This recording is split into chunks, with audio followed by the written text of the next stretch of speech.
There was one major problem with the All-Star game, and I know you know it's coming. The swing off. No, that was the best part of it. Yes, and I know exactly what you're going to say, and I actually think it's the best part of it.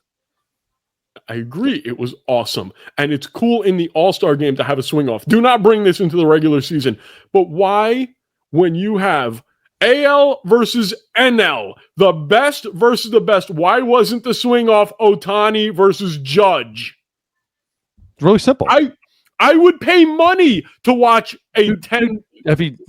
There's a incredibly simple, it's the simplest explanation. Because they were both gone. But they're gone. That's why they couldn't do it. But that's the ultimate. I would pay money if you told me, hey, James, pay-per-view, $5, you get to watch a home run derby between Judge and Ohtani. Would you pay it? Oh, yes. Of course you would. That's what the whole world wanted to see. Why let the guys go home early when that's even a possibility? You could have done such great things for the game of baseball to have just had that. I am looking online because I know I liked a tweet, and I want to make sure I give her the credit, all the credit's worth. It was somebody, one of my people I work with on MLB Network Radio, but I'll get the name. We'll make sure to give her credit. But she said, "Why not do the swing off before the All-Star game?" No, come on. No. But you're not thinking this through. The process. You want Ohtani versus Judge. That's the only way in an All-Star game you're going to get Ohtani versus Judge. So before the game starts, they announce the team. They do the incredible Hank Aaron thing, which is just like mind-blowing how cool that was, and especially with the history of baseball. Then what you do, all right, here's the swing off. And you go Ohtani Judge, or you do your teams. You get Alonso in there. You get everyone in there. Boom, Cal Raleigh in there. All right, now we know American League wins the swing off 6-5. So they're up 6-5 in the game. So no. Then it's play ball. If we go to extra innings, that's the tiebreaker. But it at least gives you what you want. You don't like the format of it, and I guarantee you don't like that format. You don't want it before. But when the game's over, this doesn't work like that. This is a regular season. One thing that I love this, and Aaron Boone, everyone hates because everyone has to hate on Aaron Boone because heaven forbid, like they're not in like first place for a couple games. And don't get me wrong, like Aaron Boone, like isn't the greatest of managers in the world, but he does a pretty damn good job with what he has. Really good job. I think a lot better than almost every other manager in baseball would do, minus probably Kevin Cash. So he went there and found the guys in the game that haven't hit. And he got the guys in the game. This is about them. This is about the fans, and this is about the guys representing their teams. And we might not have liked like who was the one swinging it at the end, but I love that Aranda got an opportunity. A Rosarena, Brent Rooker. I love that these guys, that a Kyle Stowers hit. It should have been my problem with Boone is actually the order. Brent Rooker and a Rosarena should have gone second and then last.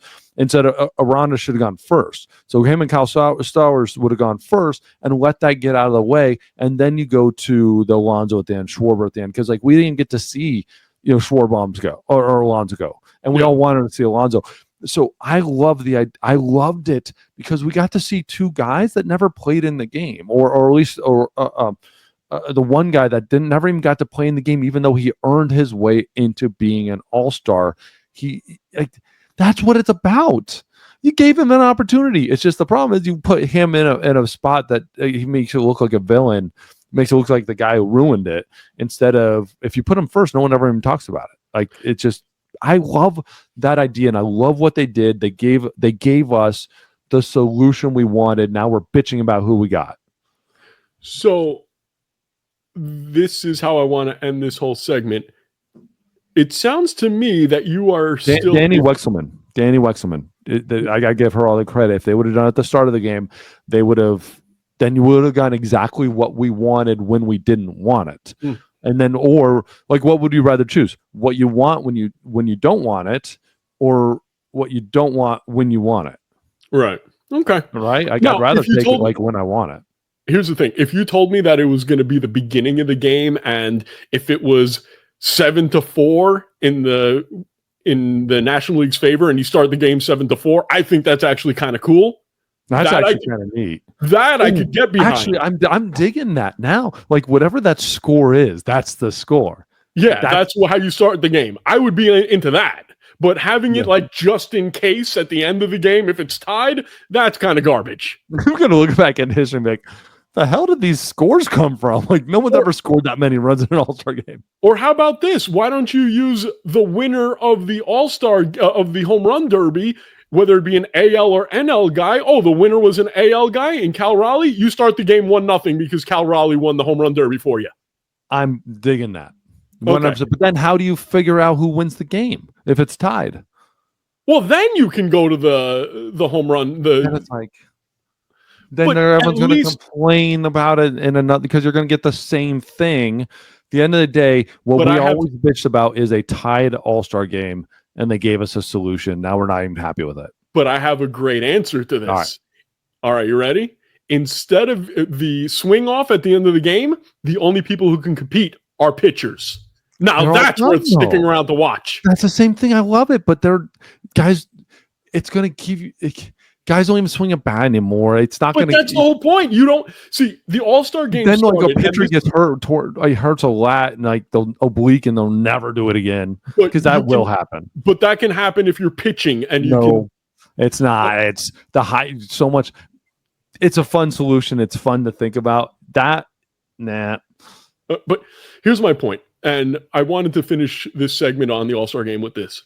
It seems to me that you're still a big fan of the All-Star game. Yes. Is the All-Star game still necessary? Because I personally, I don't want to see it. I'm done with it. Like, and the reason the All-Star game came around was because the only way you could hear about a guy in another league was by looking at the newspaper and being like, oh, Ty Cobb is hitting 375, but can't watch him on TV, can't listen to him on the radio. The only chance I have to see him or hear about him is in the All-Star game. Now you have MLB.com, you got YouTube, you got so many different ways of seeing every player in baseball. Maybe it's just a good opportunity to give these guys some rest in the middle, because if you're not going to have the best of the best, which you obviously don't when Juan Soto isn't in there and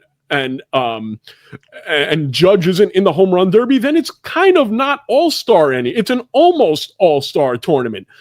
If you're gonna do it, have fun with it. Make the All-Star game. Okay, everybody that was selected to the All-Star game, you're in the All-Star game. But guess what?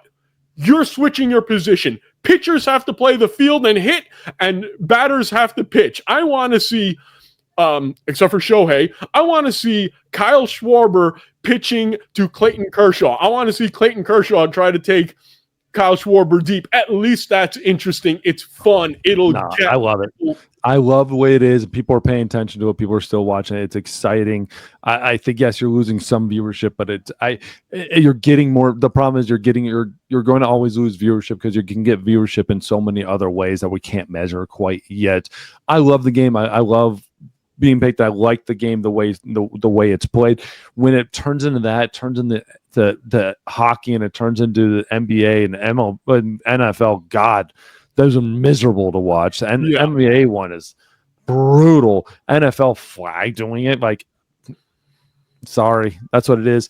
And you know what the NHL did? They realized when they started doing these games the way like that is, basically the way that is, where the guys don't pay attention, they don't care if the score's 10-11, so it's not real hockey. Baseball game's still the real game. Then you say screw it, you scrap it, and you make a World Cup basically out of it, which is the greatest thing ever. But Major League Baseball, the game still on the field is super serious. They're playing hard. They're playing great baseball, and it's still a great baseball game. NBA and NFL are doing exactly what you're doing, and everybody hates it. Don't do it. Okay. All right. Let's move on. We've talked plenty about the All-Star game.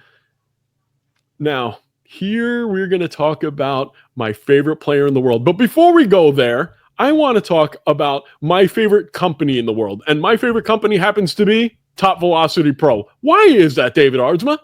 Because we'll make you the best player you can ever possibly be. Come to Top Velocity Pro. Go to topvelocitypro.com.